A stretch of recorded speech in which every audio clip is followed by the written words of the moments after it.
আল্লাহর হাবিব বলেন, কোন অনুগত সন্তান নেক সন্তান যখন পিতামাতার দিকে নেক নজরে মহব্বতের দৃষ্টিপাত প্রদান করে, আল্লাহ তাআলা ওই সন্তানের আমলনামায় প্রতিটি দৃষ্টিপাতের বিনিময়ে একটি করে হজ্জে মাকবুলের নেকি প্রদান করেন। সুবহানাল্লাহ। قالوا يا رسول الله وإن نذر كل يوم 100 مرة। সাহাবে কেরাম প্রশ্ন করেছেন, ইয়া রাসূলুল্লাহ, দৈনিক যদি কোনো সন্তান পিতামাতার দিকে 100 বার করে নেক নজরে তাকায়, আল্লাহ তাআলা ওই সন্তানের আমলনামায় দৈনিক 100 হজ্জে মাকবুলের নেকি প্রদান করবেন কি? নবী আমার বলেন, নাম, আল্লাহু আকবার ওয়া আতিয়াব। অবশ্যই আল্লাহ ওই সন্তানের আমলনামায় দৈনিক 100 মাকবুল হজের সওয়াব প্রদান করবেন। সুবহানাল্লাহ। ও মুসলমান, বড় পরিতাপের সাথে বলতে হয়, বর্তমান আমাদের সমাজে এমন অসংখ্য সন্তান আছে, সন্তান বাবারা কান খাড়া করে শোনো, এমন অসংখ্য সন্তান আছে যারা দিনের পর দিন চলে যায়, মাসের পর মাস চলে যায়, বছরের পর বছর চলে যায়, মা বাবার সাথে একটু সুন্দর করে কথা বলে না, মা বাবার দিকে নেক নজরে তাকাই না, এমন সন্তান আমাদের সমাজে আছে না নাই?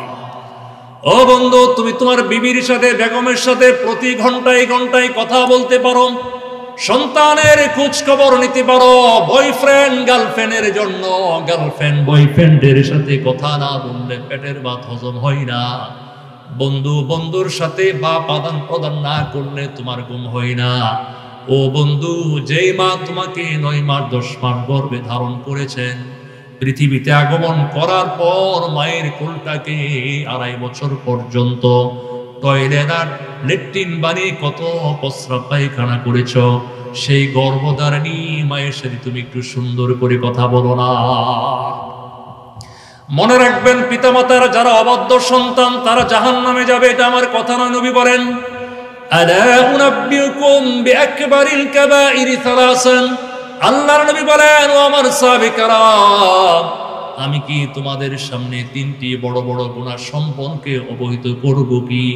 সাহাবে কেরাম বললেন, ইয়া রাসূলুল্লাহ, অবশ্যই বলুন। আল্লাহর হাবিব বললেন, 1 নম্বর আল ইশরাকু বিল্লাহ, আল্লাহর সাথে শরীক সাব্যস্ত করা। 2 নম্বর হুকুকুল ওয়ালিদাইন, পিতামাতার অবাধ্য সন্তান। 3 নম্বর শাহাদাতুজ জুর, মিথ্যা কথা বলা অথবা মিথ্যা সাক্ষ্য প্রদান করা। মনে রাখবেন, যারাই পিতামাতার সাথে বেয়াদবি করে এটা বহুল পরীক্ষিত বিষয়। যারা এই পিতামাতার সাথে নাফরমানি করে, এদের ব্যক্তি জীবন, পারিবারিক জীবন, সামাজিক জীবন, এদের দাম্পত্য জীবন কোনোদিন সুখময় হয় না। আল্লাহ তাআলা পিতামাতার অবাধ্য সন্তানের জীবনে সারা জীবন অশান্তি লেগেই রাখেন। এটা হচ্ছে দুনিয়ার সিস্টেম। পরকালের শাস্তি কি? নবী আমার বলেন, কুল্লু যুনুবি ইউআখিরুল্লাহু মা শাআ ইলা ইয়াউমিল কিয়ামাহ। দুনিয়ার মধ্যে যত গুনাহের শাস্তি আছে, আল্লাহ তাআলা যতদিন ইচ্ছা ততদিন বিলম্বে কার্যকর করেন, এমনকি কিয়ামতের আগ পর্যন্ত সেটা কার্যকর করেন। কিন্তু কোন সন্তান যদি পিতামাতার নাফরমানি করে অবাধ্য সন্তান হয়, সেই শাস্তি আল্লাহ তাআলা ওই সন্তানের জীবদ্দশায় আল্লাহ তাআলা কার্যকর করে থাকেন। নাউযুবিল্লাহ। যেহেতু আজকের এই মাহফিলটি একটি দ্বীনি প্রতিষ্ঠান কেন্দ্রিক, তাই আমি আপনাদের খেদমতে মানবতার মুক্তির সনদ মহাবিশ্বের মহাবিশ্বয় মহাগ্রন্থ আল কোরআন কারীমের 10 নম্বর সূরা, সূরা ইউনূসের 58 নম্বর আয়াত তিলাওয়াত করেছি। আল্লাহর হাবিব জনাবে মুহাম্মদুর রাসূলুল্লাহ সাল্লাল্লাহু আলাইহি ওয়াসাল্লামের মুখ নিঃসৃত বাণীগুলোর মধ্য হতে একখানা হাদিস শরীফ পাঠ করেছি। আমি আমার পঠিত আয়াত এবং হাদিসের আলোকে আপনাদের খিদমতে আজমতি কোরআন, কোরআনের মাহাত্ম্য, শ্রেষ্ঠত্ব, মর্যাদা, মানব জীবনে আল্লাহর কোরআনের কি প্রভাব, এই শিরোনামে কিছু বক্তব্য উপস্থাপন করব ইনশাআল্লাহ।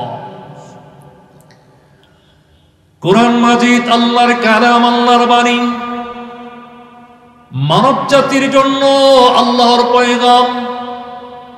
মাখলুকের উপর যেমন খালেকের শ্রেষ্ঠত্ব রয়েছে, তেমনি ভাবে সৃষ্ট জীবের কথার উপর স্রষ্টার কথার শ্রেষ্ঠত্ব রয়েছে।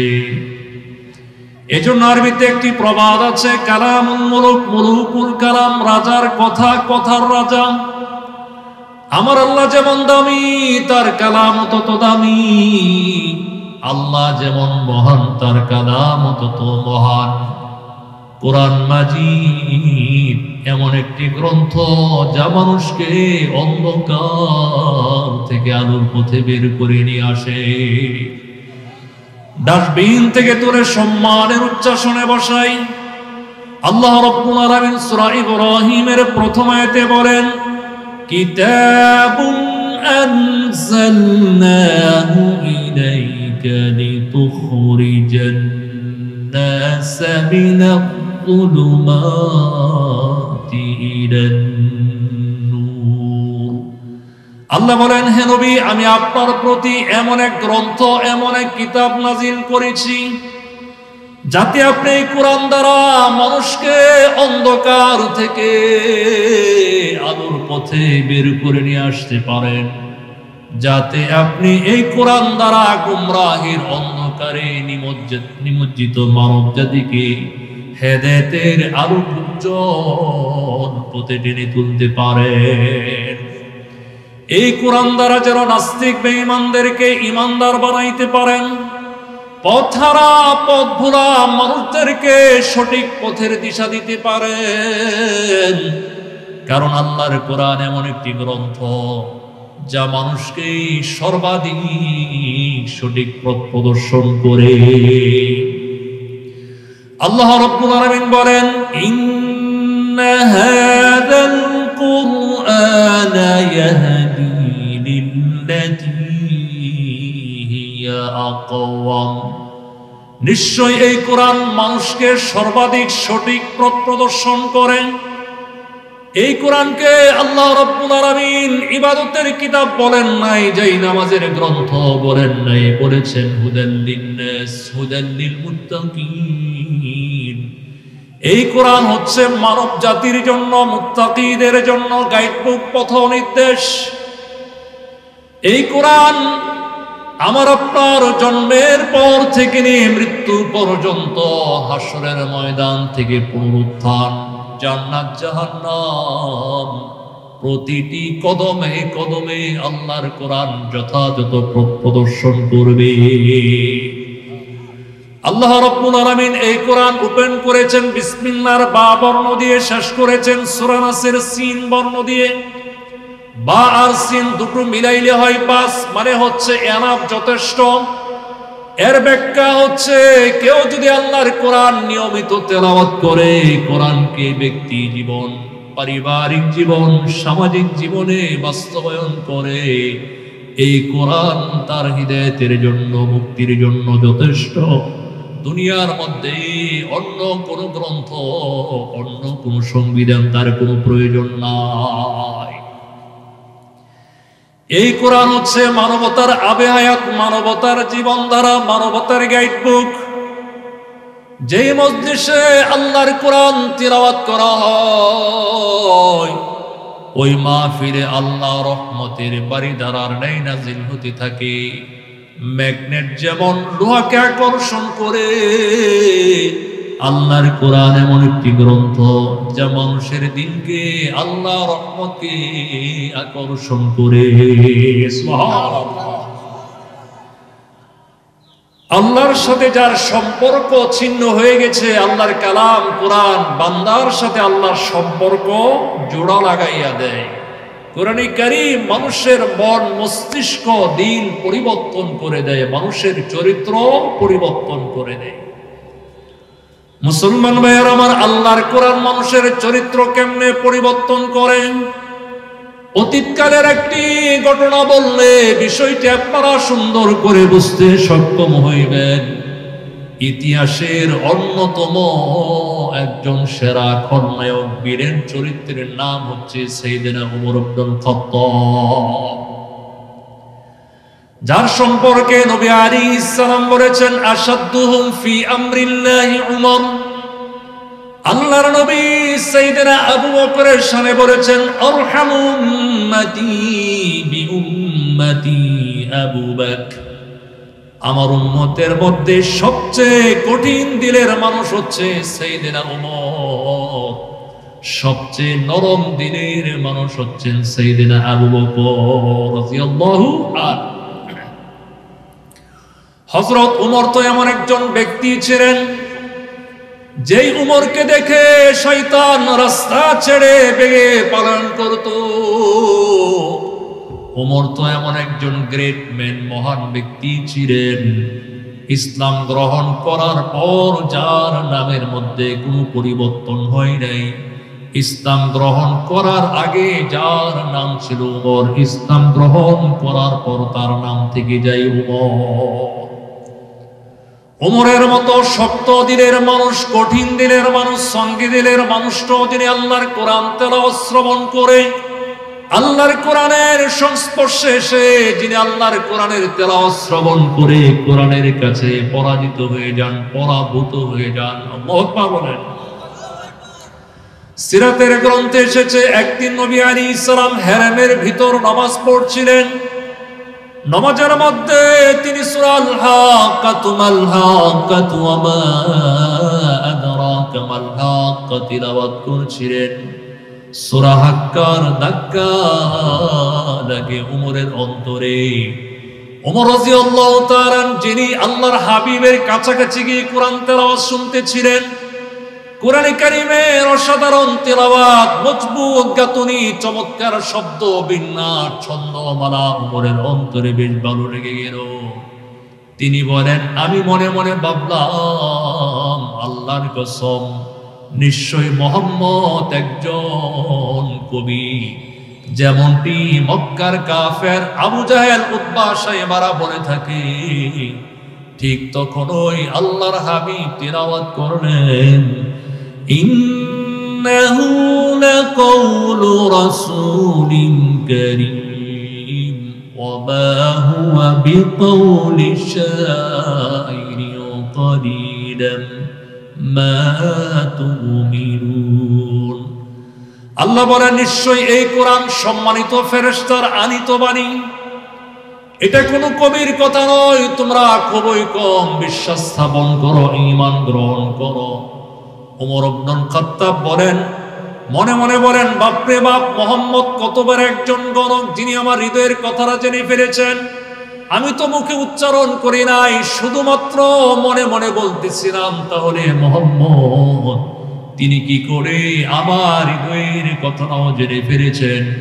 ঠিক আল্লাহর হাবিব ওই সময় তেলাওয়াত করলেন, ওয়ালা বিকাউলি কাহিনিন কালিলাম মা তাযাক্কারুন তানজিলুম মির রাব্বিল আলামিন। নিশ্চয়ই এই কোরআন কোন গণকের কথা নয়। তোমরা এই কোরআন নিয়ে খুবই রিসার্চ কম করো, গবেষণা কম করো। নিশ্চয়ই এই কোরআন সম্মানিত আল্লাহ তাআলার পক্ষ থেকে অবতীর্ণ করা গ্রন্থ। ওমর ইবনুল খাত্তাব বলেন, সেদিন আমি সূরা হাক্কার শুরু থেকে শেষ পর্যন্ত তেলাওয়াত শ্রবণ করলাম। সেদিন ইসলাম আমার বুকের মধ্যে একটু সামান্য জায়গা দখল করে নিল। এদিকে মক্কার কাফের মুশরিকদের নেতা আবু জাহিল পুরস্কার ঘোষণা করেছে, যে ব্যক্তি মুহাম্মদকে হত্যা করে গর্দান এনে দিতে পারবে তার জন্য 100 উট পুরস্কার প্রদান করা হবে। জোরে বলেন নাউযুবিল্লাহ। এজন্য ওমর ইবনুল খাত্তাব, যিনি আল্লাহর হাবিবকে হত্যা করার জন্য তিনি তার বাড়ি থেকে উন্মুক্ত তরবারি নিয়ে বের হয়ে পড়লেন। পথিমধ্যে দেখা হলো নুয়াইম ইবনে আব্দুল্লাহ নামক একজন ব্যক্তির সাথে। নুয়াইম ইবনে আব্দুল্লাহ নামক ব্যক্তি জিজ্ঞেস করলেন, ভাই ওমর, কোথায় যাচ্ছেন? ওমর বললেন, মুহাম্মদকে কতল করার জন্য বের হয়েছি। নাউযুবিল্লাহ বলেন। নুয়াইম ইবনে আব্দুল্লাহ বললেন, বেশ ভালো কথা, তার আগে তোমার বাড়িঘরের খবর নাও। ওমর বললেন, কেন, কি হয়েছে? নুয়াইম ইবনে আব্দুল্লাহ বললেন, শুনেছি তোমার বোন, ভগ্নী, বগ্নিপতি মুহাম্মদের দ্বীন ধর্ম গ্রহণ করে নিয়েছে। এ কথা বলা মাত্রই ওমরের শরীরের মধ্যে রক্ত গরম হয়ে গেল। ওমর ইবনুল খাত্তাব তিনি প্রচন্ড রাগে গুসায় তিনি উন্মাদ হয়ে বোনের বাড়ির দিকে ছুটলেন। উমরের বোনের বাড়িতে আগে থেকে খাব্বাব ইবনে আরত নামক একজন সাহাবী যিনি অবস্থান করেছিলেন, যিনি উমরের বোন বগ্নিপতিকে আল্লাহর কোরআন শিক্ষা দিতেন, তালিম দিতেন, যার কারণে তার কাছে কোরআনে কারীমের একটা সূরা তাহার অংশ একটা জুজ ছিল। আগে তো এরকম বান্ডিং করা কোরআন ছিল না। খাব্বাব ইবনে আরত উমরের আগমন টের পেয়ে তিনি ঘরের এক কোণার মধ্যে লুকিয়ে পড়লেন। উমরের বোন তাড়াতাড়ি কোরআনে কারীমের সেই কপিটা তিনি গোপন করে ফেললেন। উমর যখন বোনের বাড়ির দিকে আসতেছিলেন তখন তিনি কোরআনে কারীমের তেলাওয়াত শুনতে পেয়েছিলেন। উমর রাদিয়াল্লাহু আনহু বগ্নিপতির ঘরে নক করার সাথে সাথে দরজা উন্মুক্ত করার পর উমর জিজ্ঞেস করলেন, তোমরা জানি কি তেলাওয়াত করতেছিলে?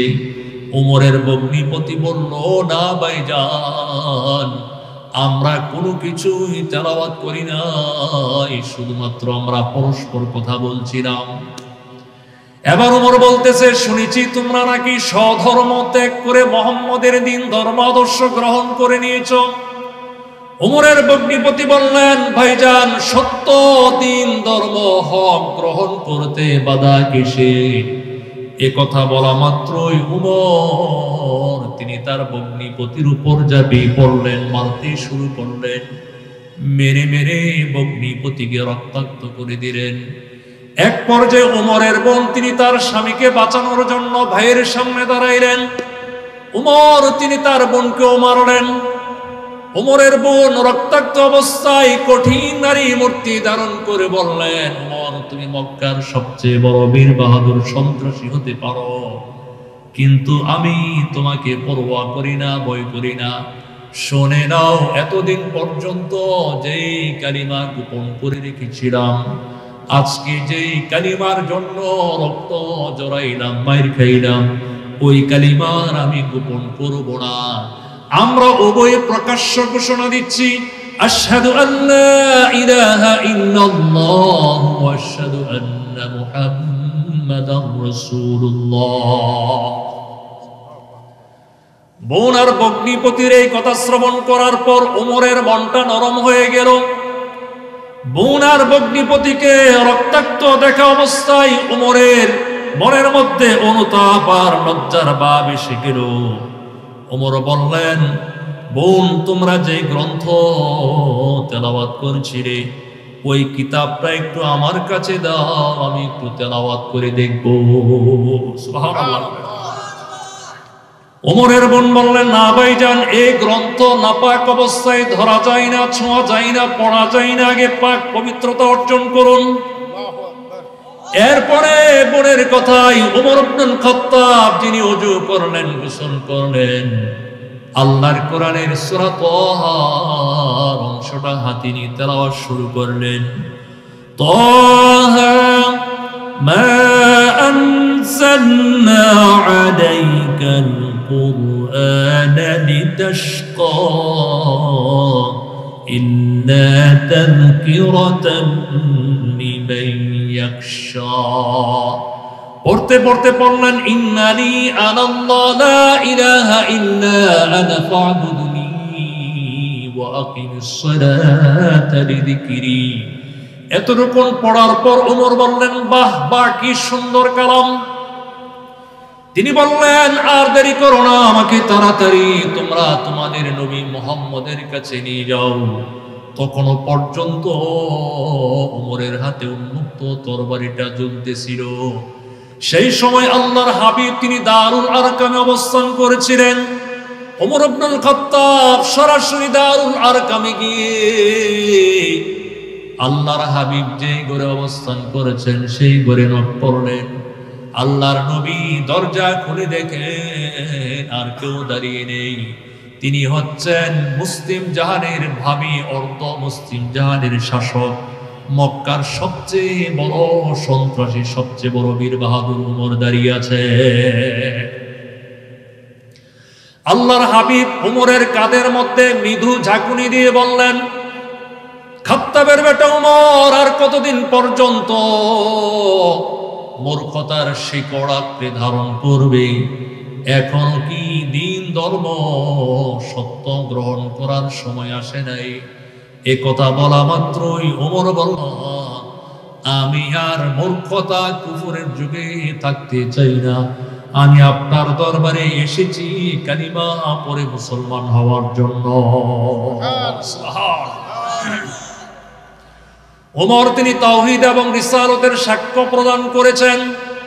যেই উমর উন্মুক্ত তরবারি নিয়ে আল্লাহর হাবিবকে হত্যা করার জন্য এসেছিলেন, সেই উমর আল্লাহর হাবিবের একান্ত অনুগত গোলাম হয়ে যান। যেই উমর ছিলেন জিরো থেকে কোরআনের সংস্পর্শে, আল্লাহর কোরআন তেলাওয়াত শ্রবণ করে তিনি হয়ে যান হিরো। যেই উমর ছিলেন মক্কার মধ্যে শুধুমাত্র মক্কার ভিলেন, কোরআনে কারীমের সংস্পর্শে সেই উমর হয়ে যান গোটা দুনিয়ার মধ্যে আমাদের কাছে হিরো নায়ক। ঠিক কিনা বলেন? ও মুসলমান, উমর রাদিয়াল্লাহু তাআলা আনহুর দাম কেমন বেড়েছে! আল্লাহর হাবিব বলেন, লাউ কানা বাদি নাবিয়্যান লাকানা উমর, আমার পরে যদি এই পৃথিবীতে কেউ নবুয়তের দায়িত্ব অর্পণ করা হতো, কেউ যদি নবুয়তি পাইতেন, সেই দায়িত্ব, সেই সম্মান মর্যাদা আল্লাহ আমার প্রাণপ্রিয় সাহাবী উমরকে দিয়ে দিতেন। সুবহানাল্লাহ। প্রভু তুমি বলেছো রাসূল দেবে না, বলনি দেবে না উমর, বলন দিবে না হামজা তারি খাদের বিজয়ী সমর। ঠিক কিনা বলেন? এই উমর রাদিয়াল্লাহু তাআলা কালিমা পড়ে ইসলাম গ্রহণ করার পর উপস্থিত সাহাবা کرام তারা এত জোরে তাকবীর ধ্বনি দিয়েছিলেন, তাকবীর ধ্বনিতে গোটা মক্কার পাহাড়গুলো পর্যন্ত থরথর করে কেঁপে উঠেছিল। সুবহানাল্লাহ। ওমর ইসলাম গ্রহণ করার পর যিনি একাই গোটা মক্কার কাফের বেঈমান মুশরিকদের বিরুদ্ধে লড়াই করেছেন, মুসলমান ওমর রাদিয়াল্লাহু তাআলা ইসলাম গ্রহণ করার পর তিনি গোটা মক্কার কাফের বিরুদ্ধে কাফেরদেরকে প্রতিহত করেছেন। বড় আফসোসের বিষয়, বর্তমান গোটা দুনিয়ার মধ্যে মুসলমানদের সংখ্যা হলো 2 বিলিয়ন প্লাস 200 কোটির উপরে। ঠিক কিনা বলেন? মুসলমান 200 কোটি মুসলমান। আজকে আমরা এক ইসরায়েলের কাছে, পৃথিবীর বর্বর সন্ত্রাসী জারস রাষ্ট্রের কাছে আমরা বন্দী। ঠিক কিনা বলেন? 410 দিন একটানা ছোট্ট ভূখণ্ড গাজার মধ্যে যে পরিমাণ বোমা নিক্ষেপ করেছে, সমরবিদগণ বলেছেন এটা হিরোশিমার পারমাণবিক বোমার চাইতে আরো বেশি ক্ষতি করেছে গাজার মধ্যে। গাজার 1000 বাড়ির মধ্যে 995 বাড়িটা ধ্বংস করে দিয়েছে। এ পর্যন্ত তারা 60,000 মতো নিরপরাধ নারী শিশুদেরকে হত্যা করেছে। মনে রাখবেন মুসলমান, এমন এক জাতি আমরা হলাম ফিনিক্স পাখি, আমাদেরকে পুড়িয়ে হত্যা করলেও, মাটির নিচে দাফন করে দিলেও আমরা সেই মৃত লাশ থেকে জীবিত হয়ে আমরা আমাদের রাষ্ট্রকে ভূমিকে উদ্ধার করি। ঠিক কিনা বলেন? ও মুসলমান, আপনারা জানেন গতকালকে রাত মিশর, কাতার আর ইসরায়েলের প্রভু আমেরিকার মধ্যস্থতায় সেই গাজার মধ্যে আমাদের মধ্যে মুজাহিদ হামাস ভাইদের সাথে সর্বশেষ এই জারস রাষ্ট্র, বর্বর রাষ্ট্র ইসরায়েল তাদের সাথে যুদ্ধ বিরতি করতে রাজি হয়ে গেছে। আল্লাহু আকবার।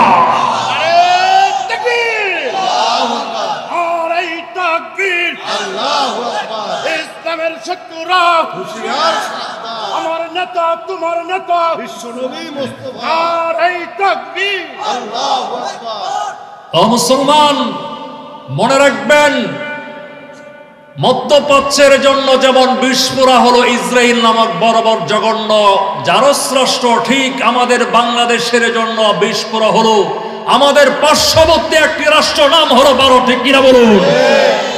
ও মুসলমান, আমরা দেখেছি বিগত 5 আগস্টের পর ভারত আমাদের উপর গায়ে পড়ে পায়ে পাড়া দিয়ে ঝগড়া করার জন্য বিভিন্ন বাহানা খুঁজতেছে। আমরা ভারতকে জানিয়ে দিতে চাই, এদেশের 18 কোটি মানুষের 1 ফোঁটা রক্ত থাকা পর্যন্ত বাংলাদেশের 1 ইঞ্চি জায়গা ভারতকে দখল করতে দেওয়া হবে না ইনশাআল্লাহ। বিগত স্বাধীনতার পর থেকে এই দেশের রাষ্ট্রপ্রধানগণ, বিশেষ করে 16 বছর ভারতের যে পরিমাণ গোলামি আর যে পরিমাণ দাসত্ব প্রভুত্ব করেছে, এটা আমার বক্তব্য নয়। একথা বললে এক শ্রেণীর মানুষের গায়ের মধ্যে অ্যালার্জি শুরু হয়।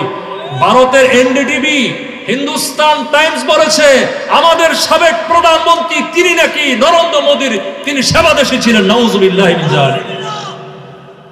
এই যে দেখেন পাটগ্রাম, তারপরে হচ্ছে কি বলে চিটাগাং, বিভিন্ন অঞ্চল, রাজশাহীতে আমাদের ওই সীমান্ত এলাকায় একটা আন্তর্জাতিক ল আইন আছে, স্বর্ণরেখা বরাবর তার 100 গজের মধ্যে কোনো কিছু বেড়া দেওয়া যায় না। ভারত তারা জোর করে স্বর্ণরেখার কাছাকাছি বাংলাদেশের ভূমিতে বেড়া দিচ্ছে। এটা যখন করেছে, আমরা আমাদের বিজিবি ভাইরা এতদিন পর্যন্ত বেজা বিড়াল ছিল, নপুংসক ছিল। আমরা দেখেছি 5 আগস্টে চৌরাস্তায় গুলি করেছে বাংলাদেশের উপর, এরা ঠিক কিনা বলুন?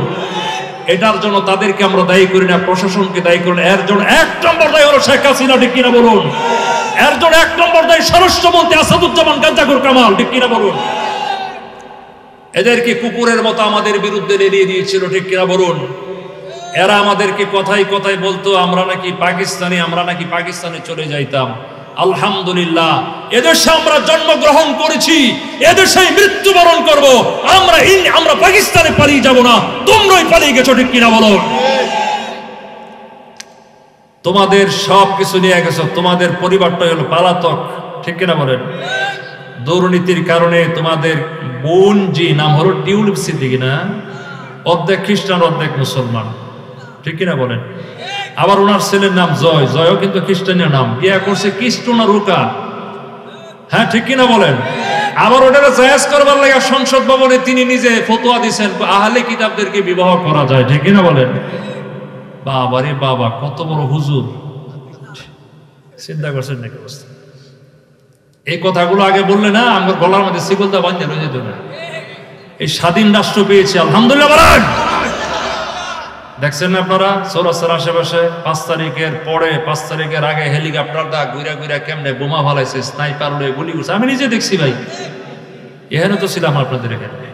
এই অত্যাচার জুলুমের কথা কি আপনারা বলে গেছেন? সম্মানিত হাজির, কষ্ট পাচ্ছেন নাকি? এই এলাকায় বলে এই পার্টির লোক বেশি, কষ্ট পাইতে পারে। হ্যাঁ, কথা বেশি কয়, কোনো ভয়ের কারণে সব বিনিশ হয়ে যাবে ইনশাআল্লাহ। ভয় পাচ্ছেন নাকি আপনারা?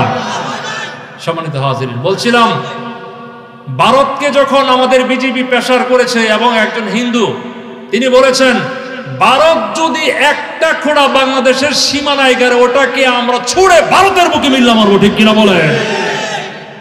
বিজেপি বলেছে আমাদের গায়ে 1 ফোঁটা রক্ত থাকতে বাংলাদেশের 1 ইঞ্চি ভূমি দখল করতে দেবে না। তখন ভারত বলেছে এটা তো আপনাদের সাবেক নেত্রী, তিনি চুক্তি করে গেছেন। কি করছেন? চুক্তি করে গেছেন। তিনি 2041 পর্যন্ত ক্ষমতায় থাকার কত প্ল্যান, কত স্বপ্ন দেখেছেন। ঠিক কিনা বলেন? 41 তো দূরের কথা, 45 মিনিট সময়ও তিনি পান নাই। গণভবনে কত সুন্দর খাবার পাকাইছে, জনগণে কইতো আপনার ফেট চারা খাইবেন, কাঁড়ালের বার্গার খাইবেন। পরে পাবলিক যখন গণভবন দখল করেছে, এত বড় বড় মুরগির রান, এত বড় বড় খাসির রান, এত বড় বড় ছাগলের রান, আর বিশাল বড় বড় ইলিশ মাছ পাওয়া গেছে। ঠিক কিনা? এই ভণ্ডামি করার দিন আর নাই বাংলাদেশে। ঠিক কিনা? তিনি যে দাসত্ব করে গেছেন তার বাস্তব প্রমাণ ভারতের পক্ষ থেকে বিএসএফ এর প্রধান তারা বলেছে এটা তো আগের সরকারের চুক্তি, আমরা এই চুক্তি অনুসারে বেড়া দিচ্ছি। ভারতকে 2 লাভ কি? 2041 পর্যন্ত থাকলে দেশ সিঙ্গাপুর বানাইতো। আমি বলে সিঙ্গাপুর না, ভারতের নয়াদিল্লির একটা অংশ যেত। ঠিক কিনা বলেন? একটা অংশ হয়ে যেত। আমাদের বাংলাদেশের র্যাব, এই র্যাবের যে পরিমাণ জুলুম আমাদের উপর করেছে, একজন র্যাব সদস্য তিনি একাই 12 জনকে হত্যা করেছেন। এগুলোর অভিশাপে শেষ। এজন্য মুসলমান আমরা বলতে চাই, যারা গরুর মুখ খায়, যারা গরুকে পূজা করে, আমরা গরুর দুধ খাই, ওরা খায় গরুর মুখ। ওরা গরুকে পূজা করে, আমরা গরুকে কুরবানির সময় আল্লাহু আকবার বলে জবাই করে গোশত খাই। এরা যদি আমাদেরকে চোখ রাঙ্গায় রাষ্ট্র দখল করার হুমকি দেয়, লজ্জায় আমাদের মরে যেতে ইচ্ছা করে, ঠিক কিনা বলুন? আমরা পরিষ্কার জানিয়ে দিতে চাই, গরুখোর গরুর মুত্রা বাংলাদেশের 1 ইঞ্চি জায়গা দখল করতে পারবে না ইনশাআল্লাহ। সম্মানিত হাজিরিন, এই কোরআনের সংস্পর্শে আসার কারণে ওমরের দাম বেড়েছে। শুধুমাত্র ওমরের দাম নয়, আমাদের নবী বিশ্ব নবী আলাইহিস সালাম এই কোরআন নাজিল হওয়ার আগ পর্যন্ত তিনি অতি সাধারণ ছিলেন। এই কোরআন নাজিল হওয়ার আগ পর্যন্ত মক্কার লোকেরা আমাদের নবীকে বলতো মুহাম্মদ ইবনে আব্দুল্লাহ, আব্দুল্লাহর বেটা মুহাম্মদ। জি জি ইনশাআল্লাহ, মাশাআল্লাহ, অনেক সময় বয়ান শুনেছেন, আল্লাহ কবুল করুন। উনি থাকলে আমাদের একটু স্পৃহা আগ্রহ একটু বাড়তো ইনশাআল্লাহ, ঠিক কিনা বলেন? এমন মর্দ মুজাহিদের দরকার আছে, ঠিক কিনা বলেন? জি ইনশাআল্লাহ, ইনশাআল্লাহ, ঠিক আছে। ও মুসলমান, এই কোরআন নাজিল হওয়ার আগ পর্যন্ত মক্কার লোকেরা আমাদের নবীকে বলতো মুহাম্মদ ইবনে আব্দুল্লাহ, আব্দুল্লাহর বেটা মুহাম্মদ। কোরআন যখন নাজিল হলো তখন তিনি হয়ে গেলেন মুহাম্মাদুর রাসূলুল্লাহ। কোরআন নাজিল হওয়ার আগ পর্যন্ত তিনি শুধুমাত্র মক্কার মানুষের জন্য ছিলেন আল আমিন, পরম সত্যবাদী, বিশ্বস্ত, সকলের আমানতদার। কোরআন যখন নাজিল হয়ে গেল তখন তিনি হয়ে গেলেন গোটা মানব জাতির জন্য রাহমাতাল লিল আলামিন। কোরআন নাজিল হওয়ার পর আমাদের নবীর বক্তব্য, আমাদের নবীর অবস্থান পরিবর্তন হয়ে গেল। সুবহানাল্লাহ। কোরআনে কারীম তো এমন এক গ্রন্থ যাকে দেখা অনেকই, পড়া অনেকই, ছোঁয়া অনেকই। কেউ যদি পবিত্রতা অর্জন করে, আল্লাহর কোরআন ক্যারি করে, বহন করে, তার আমলনামার মধ্যে নেকি যুক্ত হয়। আল্লাহ তাআলা পবিত্র কোরআন মাজিদের সর্বাঙ্গে বরকত দ্বারা পরিপূর্ণ করে দিয়েছেন। নবী আমার বলেন, আন-নাযরু ইলা সালাসাতি আশিয়া ইবাদাতুন, 3 জিনিসের দিকে তাকাইলে ইবাদত বলে পরিগণিত হয়।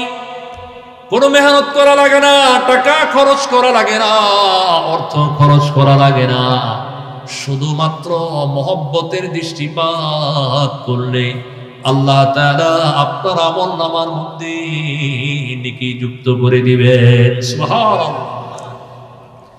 আল্লাহর হাবিব বিশ্বনবী আলাইহিস সালাম বলেন, আন-নাযরু ইলা সালাসাতি আশিয়া ইবাদাতুন, 3 জিনিসের দিকে তাকাইলে ইবাদত হবে।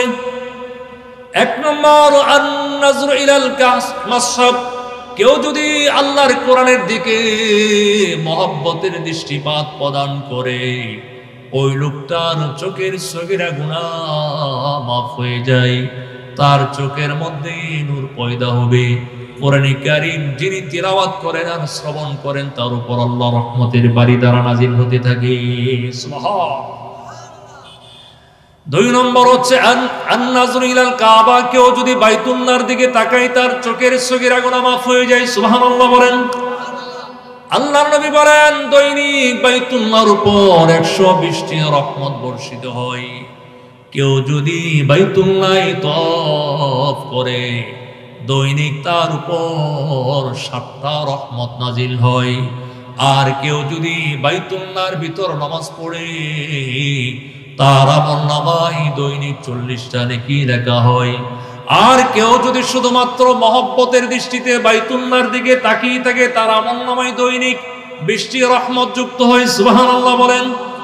3 নম্বর, আল্লাহর হাবিব বলেন, আন-নাযরু ইলা ওয়াজহিল ওয়ালিদাইন, কেউ যদি পিতামাতার দিকে নেক নজরে তাকায়, আল্লাহ তাআলা ওই সন্তানের চোখের সগীরা গুনাহগুলো মাফ করে দেন। জোরে বলেন সুবহানাল্লাহ। ও ও মুসলমান, আল্লাহর হাবিব ভিন্ন হাদিসে বলেছেন, মা মিন ওয়ালাদিন বাররিন ইয়ানজুরু ওয়ালিদাইহি নাযরা রাহমাতিন ইল্লা কাতাবাল্লাহু লাহু বিকুল্লি নাযরাতিন হাজ্জাতাম মাবরুরা। আল্লাহর হাবিব বলেন, কোন অনুগত সন্তান, নেক সন্তান যখন পিতামাতার দিকে নেক নজরে মহব্বতের দৃষ্টিপাত প্রদান করে, আল্লাহ তাআলা ওই সন্তানের আমলনামায় প্রতিটি দৃষ্টিপাতের বিনিময়ে একটি করে হজ্জে মাকবুলের নেকি প্রদান করেন। قالوا يا رسول الله وإن نذر كل يوم 100 مرة। সাহাবে কেরাম প্রশ্ন করেছেন, ইয়া রাসূলুল্লাহ, দৈনিক যদি কোনো সন্তান পিতামাতার দিকে 100 বার করে নেক নজরে তাকায়, আল্লাহ তাআলা ওই সন্তানের আমলনামায় দৈনিক 100 হজ্জে মাকবুলের নেকি প্রদান করবেন কি? নবী আমার বলেন, নাম, আল্লাহু আকবার ওয়া আতিয়াব। অবশ্যই আল্লাহ ওই সন্তানের আমলনামায় দৈনিক 100 মাকবুল হজের সওয়াব প্রদান করবেন। সুবহানাল্লাহ। ও মুসলমান, বড় পরিতাপের সাথে বলতে হয়, বর্তমান আমাদের সমাজে এমন অসংখ্য সন্তান আছে, সন্তান বাবারা কান খাড়া করে শোনো, এমন অসংখ্য সন্তান আছে যারা দিনের পর দিন চলে যায়, মাসের পর মাস চলে যায়, বছরের পর বছর চলে যায়, মা বাবার সাথে একটু সুন্দর করে কথা বলে না, মা বাবার দিকে নেক নজরে তাকাই না, এমন সন্তান আমাদের সমাজে আছে না নাই? ও বন্ধু, তুমি তোমার বিবির সাথে, বেগমের সাথে প্রতি ঘন্টায় ঘন্টায় কথা বলতে পারো, সন্তানের খোঁজ খবর নিতে পারো। বয়ফ্রেন্ড গার্লফ্রেন্ডের জন্য গার্লফ্রেন্ড বয়ফ্রেন্ডের সাথে কথা না বললে পেটের ভাত হজম হয় না। বন্ধু বন্ধুর সাথে বাপ আদান প্রদান না করলে তোমার ঘুম হয় না। ও বন্ধু, যেই মা তোমাকে 9 মাস 10 মাস গর্ভে ধারণ করেছেন, পৃথিবীতে আগমন করার পর মায়ের কোলটাকে 2.5 বছর পর্যন্ত টয়লেট আর লেট্রিন বানিয়ে কত প্রস্রাব পায়খানা করেছ, সেই গর্ভধারিণী মায়ের সাথে তুমি একটু সুন্দর করে কথা বলো না? মনে রাখবেন, পিতামাতার যারা অবাধ্য সন্তান তারা জাহান্নামে যাবে, এটা আমার কথা নয়। নবী বলেন, আলা উনাব্বিউকুম বিআকবারিল কাবাইরি সালাসান। আল্লাহর নবী বলেন, ও আমার সাহাবী কেরাম, আমি কি তোমাদের সামনে 3টি বড় বড় গুনাহ সম্পর্কে অবহিত করব কি? সাহাবে কেরাম বললেন, ইয়া রাসূলুল্লাহ, অবশ্যই বলুন। আল্লাহর হাবিব বললেন, 1 নম্বর আল ইশরাকু বিল্লাহ, আল্লাহর সাথে শরীক সাব্যস্ত করা। 2 নম্বর হুকুকুল ওয়ালিদাইন, পিতামাতার অবাধ্য সন্তান।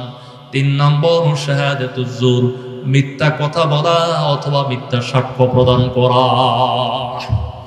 মনে রাখবেন, যারাই পিতামাতার সাথে বেয়াদবি করে এটা বহুল পরীক্ষিত বিষয়।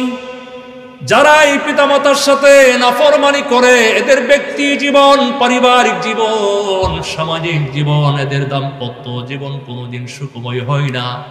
আল্লাহ তাআলা পিতামাতার অবাধ্য সন্তানের জীবনে সারা জীবন অশান্তি লেগেই রাখেন।